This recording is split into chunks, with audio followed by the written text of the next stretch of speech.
Wesh la famille, j'espère que vous allez bien. On se capte les gars pour une nouvelle vidéo. Aujourd'hui on va parler de MrBeast qui est dans un problème mais insolvable, vraiment. Et on va vraiment revenir un peu sur l'affaire MrBeast. En fait, qu'est-ce qui se passe? Et en fait, vous allez voir, on va comprendre qu'en gros, MrBeast il est un peu bloqué de partout, il peut rien faire. Donc vous allez voir, ça va être super intéressant, vraiment. Rien que faire les recherches pour la vidéo, j'ai trouvé ça super intéressant. Et vous allez voir, je me suis beaucoup aussi inspiré d'une vidéo, d'une chaîne YouTube qui est américaine. Donc en vrai, je me suis dit qu'il n'y a pas beaucoup de gens qui regardent mes vidéos, qui ont dû voir la vidéo parce que faut bien comprendre l'anglais et tout. Et du coup, moi, j'ai pris beaucoup de screens de cette vidéo pour avoir quand même une bonne trame narrative et pas pour vous parler de là, après revenir là, après parler là. Voilà, pour vraiment que vous ayez une bonne trame narrative pour que vous compreniez bien ce dont je parle et que voilà, ce soit bien propre. Voilà. Donc de toute façon, je veux pas le cacher, hein, vraiment, j'ai beaucoup pris l'exemple d'une vidéo.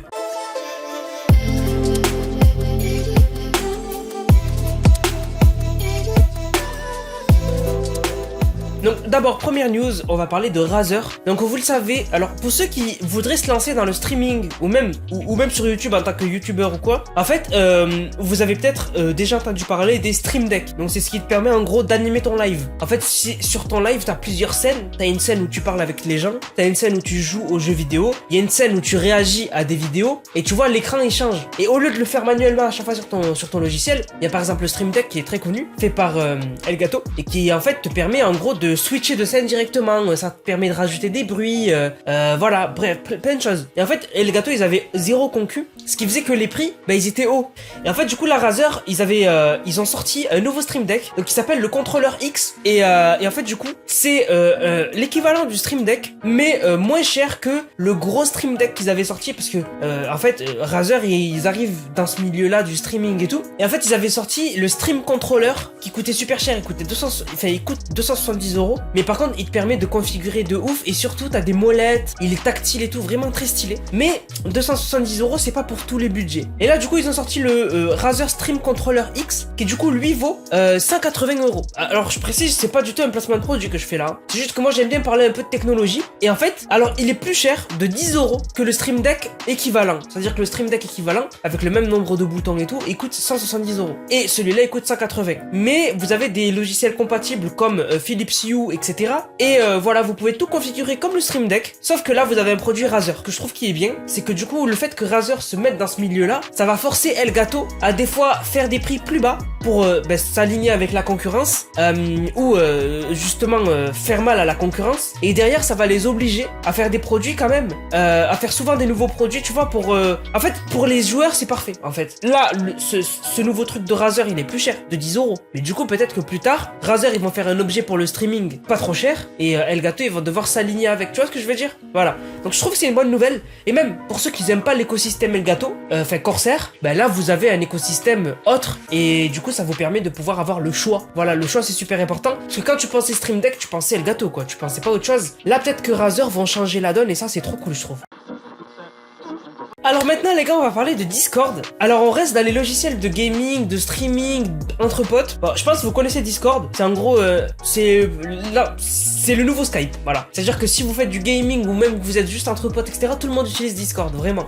Tu crées ton petit serveur Discord et tu discutes avec tes potes, voilà. Et en fait, il y a un mec, on sait pas d'où il sort. Hein. C'est un jeune. Le mec, sur un serveur Discord, il a publié des infos confidentielles américaines de tarés. Genre le mec, par exemple, il postait sur des serveurs Discord des documents confidentiels comme par exemple une carte qui te montre où sont les troupes américaines pour la guerre en Russie, en Ukraine pardon, où elles sont, de quoi elles ont besoin, mais des infos de malade hein. Et du coup les images ont fait le tour du monde, ils sont partis l'arrêter, ils ont chopé c'est qui, ils l'ont arrêté, regardez les scènes de fou furieux, le mec est comme ça, il y a des militaires derrière qui le mettent en joue et ils lui demandent de reculer petit à petit, genre vraiment sans geste brusque et tout. Un mec de Discord, c'est une dinguerie. Alors bien sûr tout ce qu'on sait c'est que voilà, il y avait des cartes qui montraient les troupes américaines où elles étaient en Ukraine, etc. Ce dont elles avaient besoin et tout, comme je vous ai déjà dit. Après, il y a d'autres documents qui devaient être très graves, qu'il a partagés, qui ont été complètement rasés de la surface de la Terre. En gros, le gouvernement américain essaie de les faire disparaître. Enfin, ils avaient été repost dans d'autres serveurs Discord, sur Internet, tu sais, sur Internet, à partir du moment où tu partages un truc, ça peut aller vite. Quelqu'un l'envoie à un pote sur un Messenger, après il l'envoie sur WhatsApp, après ça va vite, quoi. Et en fait, le gouvernement américain serait en train de faire disparaître disparaître tous les documents qui avaient été postés par ce mec-là. Et du coup, en fait, on se demande, mais d'où il sort? Qu'est-ce qu'un mec sur Discord? Et en plus, c'était sur le serveur Discord d'un YouTuber. Comment ce mec-là a réussi à avoir ces infos? C'est qui ce mec? Et en fait, on apprend qu'en gros, ce serait un ancien de l'armée, etc. Enfin bref, en tout cas, des infos de malade sur Discord et c'est réel. Voilà, franchement, c'est réel. C'était récemment là. C'est un truc de ouf. En fait, pour vous donner le détail, il s'appelle Jack Texera. Il a 21 ans. Et en fait, c'est un membre de l'armée de l'air américaine. Qu'en fait, c'est comme ça qu'il aurait eu les infos. Mais bon, c'est compliqué d'avoir des infos comme ça. Et vraiment, pour que ça les fasse autant flipper. Et le mec a dû poster des infos de ouf, hein, mais on peut pas les trouver puisqu'il est en train de les faire supprimer. Donc je suis trop curieux. Vraiment, je suis trop curieux de... Je me demande comment il a fait pour choper ça. Bon, maintenant, rentrons dans le vif du sujet et l'histoire en fait de MrBeast. Alors déjà, moi quand j'en avais parlé, je vous avais dit qu'en gros, Chris, donc le pote de MrBeast, il était marié à la base. En fait, ce que j'ai omis de dire et que j'étais pas au courant, c'est que début 2023, il a annoncé que ça fait déjà 1 an qu'il n'est plus avec sa femme, qu'ils sont séparés et en fait ils ont un enfant. Voilà, ils ont eu un enfant et ben ça, c'est dans l'idéologie en fait de ce qu'il est en train de devenir. En fait, d'où parle l'histoire? En gros, Chris c'est un pote de MrBeast et en fait les gens au fur et à mesure des années, des vidéos de MrBeast, ils ont vu qu'il commençait à changer. Ils ont vu qu'il commençait à mettre du vernis, à changer de look, à changer de coiffure, etc. Et par exemple, t'avais des commentaires comme Todd qui dit « Chris est parti de faire des feux de camp et être le boss en gros d'une famille avec une magnifique femme à en fait maintenant vouloir être une femme et se laisser pousser les ongles. » Et en fait voilà, il y avait des commentaires qui commençaient à sortir comme ça. Et en fait du coup, récemment, il a dit qu'il était sous HRT. Donc en gros, c'est en anglais, ça veut dire qu'en gros, il est sous traitement hormonal pour devenir une femme. En fait, voilà, on va lui faire un traitement hormonal pour qu'il ait moins de testo, ce qui définit l'homme en gros, et on va lui donner plus d'hormones de femme pour que son corps se remodélise et qu'il ressemble plus à une femme. Voilà, que les traits soient plus fins, etc. Et en fait, il a dit que ça a sauvé sa vie de pouvoir faire ça, et ça a sauvé la vie de beaucoup de monde. Et en fait, quand il avait annoncé ça sur Twitter, ben, par exemple, t'as Karl, donc Karl Jacobs, qui est un pote de la clique de MrBeast, qui a dit Got you, en mode ok, on comprend. Et t'as MrBeast qui avait dit la même chose. Et entre parenthèses, il a dit j'ai mis un cœur de plus parce que je suis un meilleur pote que Karl. Enfin bref. Voilà, ils faisaient un délire entre eux, mais bon voilà. En gros, ils avaient l'air de dire voilà, nous on est les potes de Chris et on accepte sa décision. Et il y a un mec dans les réponses du tweet qui a dit et c'est parti, encore un père dont les enfants ne pourront plus regarder comme avant. Enfin, en gros, ils pourront plus le voir comme un père quoi. Et il a mis entre parenthèses la fameuse citation que beaucoup de gens ressortent où en gros ils disent les temps difficiles créent des hommes forts, les hommes forts créent des bons moments parce que du coup il y a plus la guerre et donc du coup ben ils créent la paix en gros. Et la paix, donc quand tout va bien, ben ça crée des hommes faibles et les hommes faibles du coup créent les mauvais moments, etc. En gros ce serait une boucle. Et en fait Chris il a répondu, il a dit c'est n'importe quoi ce que tu dis. Mon fils aujourd'hui quand je pars genre 2 jours pour faire un tournage avec MrBeast, ben genre il me prend dans ses bras, il veut pas que je parte, etc. Donc mon fils il est bien et les enfants ne naissent pas avec la haine que comme toi t'as. Donc voilà, bon bref, en gros Chris il avait répondu quoi. Mais il y avait des gens qui supportaient Chris. Il lui disait comme Check It TV, il disait oui je suis convaincu que t'es un bon père, etc. Donc il y en a vraiment beaucoup qui étaient du côté de Chris. Mais il y en a d'autres qui commençaient à critiquer de ouf. Par exemple, on a Abir Hassan qui dit tu as détruit une famille entière et tu as retiré ta figure de père juste pour pouvoir mettre du vernis et agir de la mauvaise manière. Enfin bref, il lui dit voilà, c'est pathétique. Et surtout, il y a un mec qui l'a dit, dans quelques années, reviens sur ce thread, donc sur le message que Chris avait fait où il disait qu'il était sous traitement hormonal et où il y avait ses potes, donc MrBeast, etc. qui le soutenaient. Il lui a dit dans quelques années, reviens sur ce tweet là et regarde tes potes qui faisaient genre que c'était des potes, alors qu'en fait non, c'est juste des mecs qui acquiescent bêtement. Et il lui a dit bah j'espère que tu sortiras de cette phase de ta vie en bonne santé. Voilà, il dit ça à Chris. Et t'as MrBeast du coup qui répond à ce mec et qui lui dit ton opinion il pue la merde. Il lui dit ratio. Et le mec lui répond, il lui dit j'ai que 30 followers, vas-y tu peux me ratio, mais moi je vais rester en bon terme avec moi-même, sachant que je ne suis pas une merde qui regarde son ami ruiner sa vie et ne rien faire. Mais récemment, ça s'est envenimé. Récemment, il y a eu un stream donc sur la chaîne MrBeast 2 de 21 millions d'abonnés où en fait ils ouvraient des mystery box envoyés par les abonnés. Et en fait, Chris est venu à cet event comme il veut. Et en fait, il s'est habillé aligné avec ce qu'il veut devenir, donc une femme. Donc il s'est habillé de la manière dont il voulait, donc il avait un crop top où on voyait son nombril et tout, les cheveux en arrière longs. Bref, il était plus efféminé que un homme. Voilà, parce que il veut devenir une femme. Et en fait, ça a choqué tout le monde, surtout sur le chat. Je peux pas vous montrer le chat parce que ça, j'aurais 15 000 screens à vous montrer. Mais dans le chat, il y avait que des gens qui disaient wesh Chris, qu'est-ce que tu fais? Chris.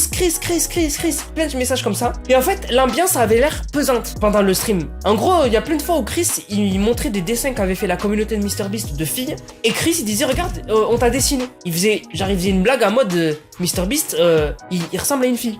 Et en fait, genre MrBeast, il savait pas quoi répondre, ça se voit à son visage, il savait plus quoi répondre en fait. Et plein de fois, même un moment, Chris, il dit à, je sais plus comment il s'appelle, un pote à MrBeast, il lui dit joli t-shirt.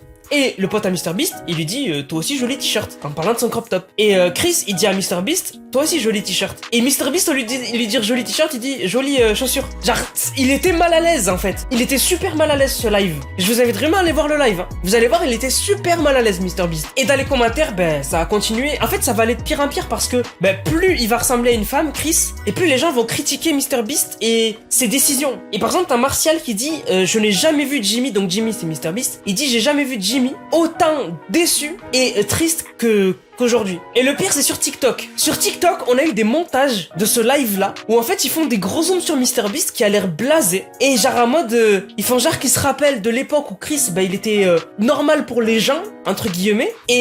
Et du coup, vraiment, sur TikTok, vous tapez Chris MrBeast, vous tombez sur plein de passages de ce live-là, où vraiment les gens, ils disent, mais MrBeast, en fait, il se rappelle de la bonne époque. Et en fait, ils mettent une bulle, où en fond, on voit comme des anciennes vidéos de MrBeast, où on voit Chris avant qu'il fasse tout ça. Et en mode, MrBeast, il est pas bien, il est pas content que son pote fasse ça, tu vois. Ça commence vraiment à devenir ingérable. Et en fait, il y a un mec sur TikTok, il a vraiment dit, il a vraiment résumé la situation. Il a dit, je pense que Jimmy, donc MrBeast, il est dans une situation impossible. S'il fait en sorte que Chris, on le voit plus dans les vidéos, mais en fait, il va se faire cancel. Parce qu'on va lui dire, mais comment ça, tu mets un pote à toi qui devient une femme, et du coup, tu fais en sorte qu'on le voie plus. T'es transphobe, t'es homophobe, etc. Et de l'autre côté, si il continue à le mettre en avant, Chris, en fait, Chris, il va de plus en plus ressembler à une femme, et ça va faire effet boule de neige. Chaque live, chaque vidéo, les gens, à chaque fois, il y aura des milliers de commentaires que tu pourras pas supprimer et modérer, où les gens n'arrêteront pas de dire, ouais, mais pourquoi Chris, il est devenu comme ça, etc. Parce que c'est comme ça que les gens réagissent. C'est que moi j'ai vu sur les lives et tout, les gens ils réagissent en mode mais pourquoi Chris tu le mets en avant, ouais mets plus en avant Chandler, etc. Vraiment c'est ça qui est en train de se passer. Et d'ailleurs on a XQC qui a pris la parole par rapport à ça, parce que comme je vous ai dit du coup, il y a une chaîne qui a fait une vidéo qui s'appelle pourquoi bientôt Chris va devenir un cauchemar pour MrBeast. La chaîne elle s'appelle Sunny V2, c'est un mec qui traite des dramas trop bien, vraiment aux États-Unis. Vidéo de taré, vraiment si vous aimez bien, enfin si vous comprenez bien l'anglais, je vous conseille sa chaîne fortement. La vidéo elle a fait 3,3 millions de vues, donc ça vous montre que vraiment le mec il fait des vidéos de qualité de ouf. Et en fait il a parlé de cette histoire là. Et en fait XQC, donc qui est un des plus gros streamers sur Twitch, il a réagi à la vidéo et en gros lui il a dit que la solution ce serait que MrBeast ne fasse plus de vidéos avec Chris. Pour que justement MrBeast ne ruine pas tout son business à cause de son pote. Mais beaucoup de gens étaient contre l'avis de XQC, ils disaient, les gens en fait ils disaient non, en fait non parce que ça va rien changer. Et en fait personne ne sait comment réagir à cette situation en fait. Chacun a un avis mais on sait pas ce qui est dans la tête de MrBeast. Voilà. Moi je pense que MrBeast il va continuer à faire des vidéos avec lui et au pire s'il y a des critiques, il va les outrepasser les critiques. Je pense que c'est ça qui va se passer. Mais en tout cas vraiment l'histoire est dingue. Vraiment l'histoire est dingue. Et je pense qu'on va de plus en plus en entendre parler de cette histoire avec Chris et tout. Parce que plus ça va avancer, plus il va se féminiser encore. Tu vois. Moi je vous tiendrai au courant mais pour l'instant voilà où en est l'histoire. Sur ce la famille, j'espère que la vidéo vous a plu. Si c'est le cas n'hésitez surtout pas à liker, commenter, partager. On se capte les gars pour une prochaine vidéo. C'était Nanas, prenez soin de vous. Bang, bang, bang.